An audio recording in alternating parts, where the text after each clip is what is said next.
So hello everyone, welcome back to our channel the agri searcher. So आज हम agriculture के बहुत महत्वपूर्ण एग्ज़ाम के बारे में बात करने वाले हैं, जो कि बहुत सारे एग्रीकल्चर स्टूडेंट के लिए उनकी लाइफ का बहुत महत्वपूर्ण पॉइंट है। तो सर से हम उसके बारे में यहाँ पूछेंगे कि सर आप बताइए अक्सर कौन सा वो एग्ज़ाम है और उसकी क्या क्वालिफिकेशन है और क्या उसका पैटर्न रहेगा।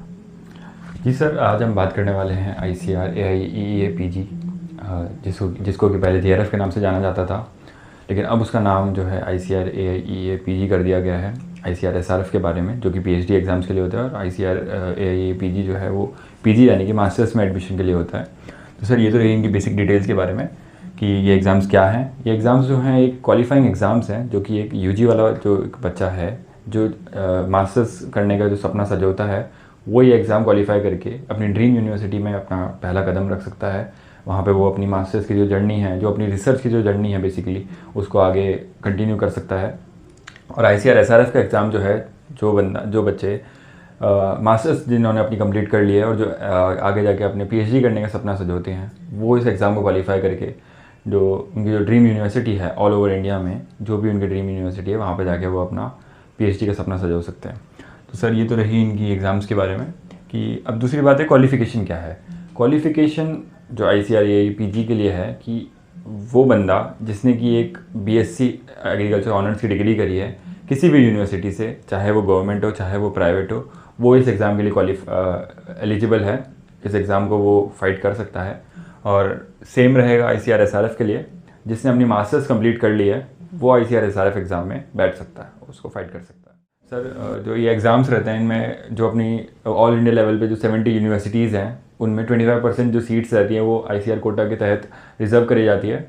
और जो डीम्ड यूनिवर्सिटीज़ होती हैं, जैसे कि IRI हो गई, NDRI हो गई, IVRI हो गई, उनमें 100% सीट्स जो रहती हैं सेंट्रल यूनिवर्सिटी और जो डीम्ड यूनिवर्सिटीज़ रह गई, जैसे कि IRI रह गई, NDRI रह गई, IVRI रह गई, और जो सेंट्रल यूनिवर्सिटीज़ हैं उनमें 100% जो सीट्स होती हैं वो ICAR JRF SRF के थ्रू फिल करी जाती है। तो सर ये बात रही इन एग्ज़ाम्स के बारे में। ठीक है सर, ये बात आपकी बहुत अच्छी लगी। आई होप ऑडियंस आपको अच्छी भी आ गई होगी कि सर ने जैसा बता दिया कि अक्सर ये जिसको IIPG बोलते थे JRF बोलते हैं, इसके नाम चेंज होते हैं, तो इसमें कंफ्यूज होने वाला फंडा नहीं है आपको। सीधी सी बात, ये JRF है जो MSc के लिए सर ने बता दिया, और SRF है जो PhD के लिए।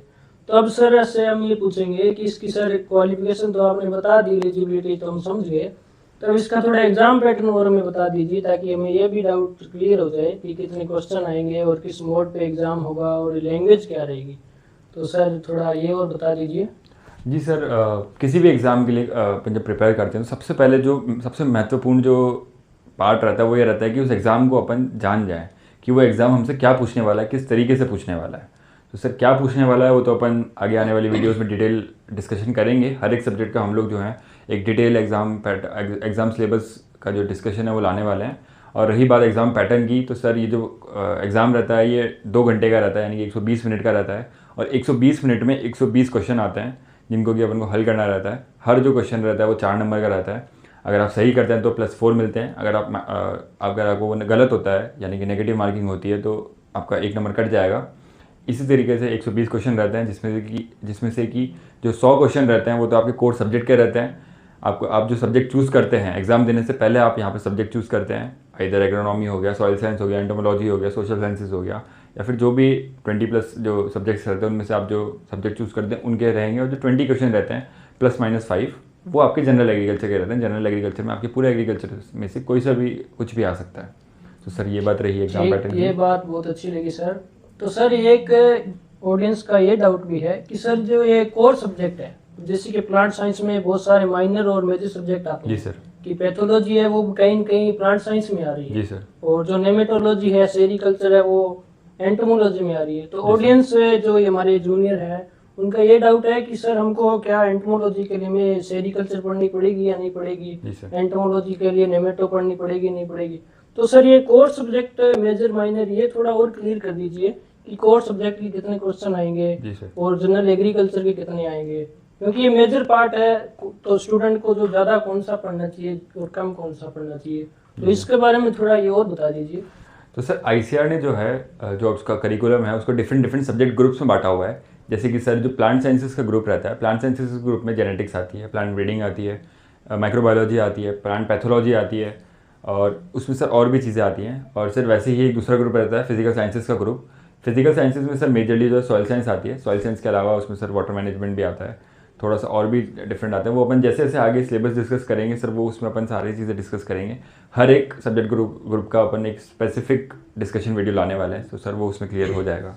तो ये बात समझ गए होंगे आप कि मतलब पर्टिकुलर सब्जेक्ट है, जैसे कि प्लांट साइंस है तो उसमें माइक्रोबायोलॉजी है, बायोटेक्नोलॉजी है, जेनेटिक्स एंड प्लांट ब्रीडिंग है, इसके अलावा प्लांट पैथोलॉजी है। तो वो एक इन कुल मिलाकर एक और सब्जेक्ट होता है, और उसके अकॉर्डिंग वो सभी के क्वेश्चन सेट करके एक 120 है जो उसमें क्वेश्चन पूछे जाते हैं। वो हमारी बात कोर सब्जेक्ट की रही। उसके साथ सर ने कह दिया कि जब हम आगे कंटिन्यू क्लासेस लाएंगे, क्लासेस शुरू करेंगे, तो उसमें आपको बता देंगे कि मतलब किस सब्जेक्ट की क्लास, हमारी फैकल्टी हमारे पास कमी नहीं है, तो आपकी पर्टिकुलर उस सब्जेक्ट की पर्टिकुलर ब्रांच के अकॉर्डिंग आपको पढ़ा दिया जाएगा। तो उसमें आपको कहीं कंफ्यूज होने की दिक्कत नहीं है। तो इसके साथ सर अब हमारी ये एग्जाम पैटर्न की बात हो गई, और उसके अंदर हमारे कौन कौन से कोर सब्जेक्ट मेजर माइनर की बात हो गई। इसके अलावा सर ये बता दीजिए, मेन सर पैसों का मामला है आजकल, तो सर इसमें पैसे कितने मिलेंगे या नहीं मिलेंगे, तो सर और मिलेंगे तो कितने मिलेंगे और किस रैंक तक हमें मिलेंगे, क्योंकि सर पैसों के बिना कोई काम नहीं होता। जी सर। तो ये सब्जेक्ट जो हमारा ये मेन पेपर है, ये पैसों का ही मामले के लिए ये लोग माथा मार रहे हैं इसका, तो इसके बारे में थोड़ा और कीजिए।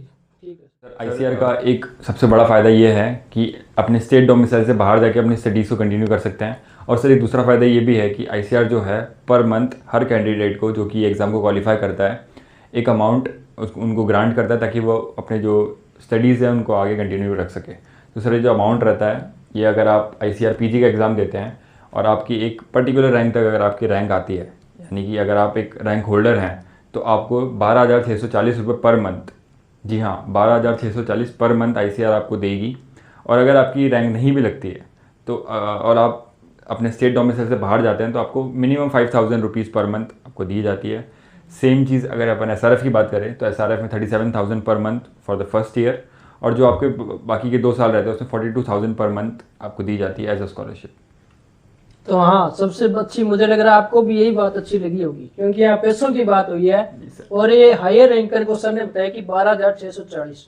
तो ये सर ऑडियंस को बहुत अच्छा लगा सुनकर कि स्कॉलरशिप, क्योंकि आपको पता है पैसों की बात है, तो 12,640 जो एक पर्टिकुलर रैंकर स्टूडेंट को मिलते हैं, उसी प्रकार से एसआर में है जो 37,000, उसके बाद में 42,000 थर्ड ईयर में मिलते हैं।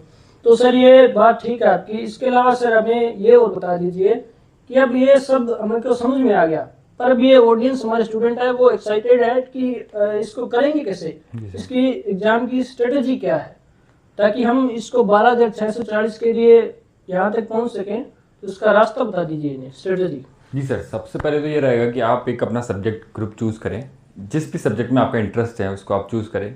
उसका जो आईसीआर की साइट पे जो उसका सिलेबस है उसको डाउनलोड करें, उस सिलेबस को गो थ्रू करें, अच्छे से पढ़ें, और फिर अपनी तैयारी स्टार्ट करिए। हर एक सब्जेक्ट के लिए स्पेसिफिक बुक्स आती हैं जो कि आईसीआर रिकमेंडेड बुक्स हैं। हम लोग भी बुक्स के आपको टाइम टू टाइम जानकारी देते रहेंगे। उन बुक्स को पढ़ें, और उन बुक्स के साथ साथ आप जो प्रीवियस ईयर क्वेश्चन पेपर आ रखे हैं उनको भी एनालिसिस करिए, ताकि आपको पता चले कि एग्जामिनर जो है, जो कि पेपर सेट करने वाला है, उसका माइंडसेट क्या है, वो किस तरीके के क्वेश्चन पूछेगा। अगर आप कुछ चैप्टर पढ़ रहे हैं तो उस चैप्टर में से क्या क्या क्वेश्चन प्रीवियसली पूछे गए हैं और क्या आगे पूछे जा सकते हैं। सर ये हैं, और हम लोग कोशिश करेंगे कि आगे आने वाले समय में हम लोग वीडियोज़ लाएँ, और हम लोग वीडियोज़ लाएंगे भी जिसमें डिफरेंट जो हमारी फैकल्टीज़ हैं, डिफरेंट जो भी उनके सब्जेक्ट ग्रुप है, उनका सिलेबस डिस्कस करेंगी। डिस्कशन के साथ साथ वो आपको स्ट्रैटेजी बताएंगी कि क्या उन लोगों ने फॉलो करी थी और क्या आप लोग फॉलो कर सकते हैं, ताकि उनकी तरह आप भी रैंकर बन सकें। तो ये ठीक है ऑडियंस, बहुत अच्छी बात है कि अभी हमने आपको एसआरएफ जेआरएफ के बारे में डिटेल में आपको बताया है। तो अभी स्ट्रेटजी की बात रही है, तो हमारे सर ने बता दिया कि हमारी जो फैकल्टी है वो पर्टिकुलर सब्जेक्ट से क्लासेज लेके आ रही है, तो आपको ज़्यादा कहीं डाइवर्ट होने की जरूरत नहीं है। हमारे चैनल पर बने रहिए, और हमारे पर्टिकुलर सब्जेक्ट के अकॉर्डिंग आप इस पे क्लासेज ज्वाइन करके आपके 12,640 के नज़दीक जा सकते हैं। तो ये बने रहिए द एग्री रिसर्चर के साथ। धन्यवाद। धन्यवाद।